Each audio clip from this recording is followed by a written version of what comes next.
Hello friends, welcome to my channel Aditi's kitchen. আজকের recipe মাছের ডিমের বড়া। বাঙালিদের কাছে এটি খুবই প্রিয় একটা রেসিপি। গরম ভাতের সাথে মাছের ডিমের বড়া থাকলে কিন্তু পুরো খাওয়াটাই জমে যায়। তাহলে চলুন শুরু করা যাক আজকের এই সিম্পল মাছের ডিমের বড়ার রেসিপি। এখানে আমি 250 গ্রাম মাছের ডিম নিয়েছি। আমি এখানে রুই মাছের ডিম নিয়েছি। এবার আমি ডিমগুলোকে পরিষ্কার করে নিব। ডিমের যে উপরের আবরণটা আছে ওইটা আমি ফেলে দিচ্ছি। ডিমের উপরে যে পাতলা আবরণটি আছে সেটি মূলত ফেলে দিতে হবে। এই যে ডিমের এই অংশটি আমি ফেলে দিচ্ছি।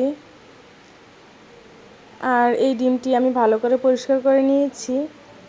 এবার এই ডিমের মধ্যে আমি দিয়ে দিচ্ছি 2টি বড় সাইজের পেঁয়াজ কুচি। এর সাথে অ্যাড করছি হাফ কাপ ময়দা।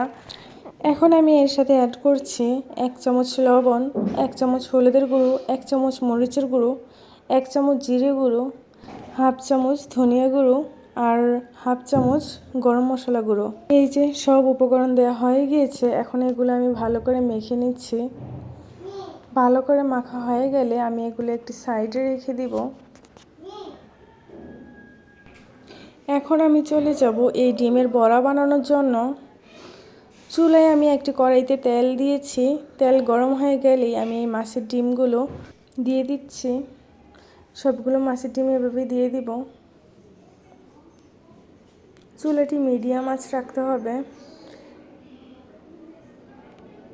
এই ডিমের এক পাশ হয়ে গেলেই এগুলো উল্টিয়ে দিতে হবে। আমার এক পাশ হয়ে গিয়েছে। এখন আমি সবগুলো ডিম এভাবে উল্টিয়ে দিচ্ছি।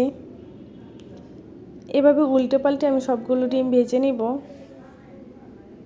এই তো এভাবে আমি সবগুলো ডিম ভেজে নিচ্ছি। আমার ডিমগুলো ভাজা প্রায় হয়ে গিয়েছে। এখন আমি এই ডিমগুলো নামিয়ে নিব। গরম ভাতের সাথে পরিবেশন করার জন্য তৈরি হয়ে গেল মাছের ডিমের বড়া। বন্ধুরা, আপনাদের কাছে যদি আমার এই ভিডিওটি ভালো লেগে থাকে তাহলে একটি লাইক করে দিবেন। ভিডিওটি দেখার জন্য সবাইকে ধন্যবাদ।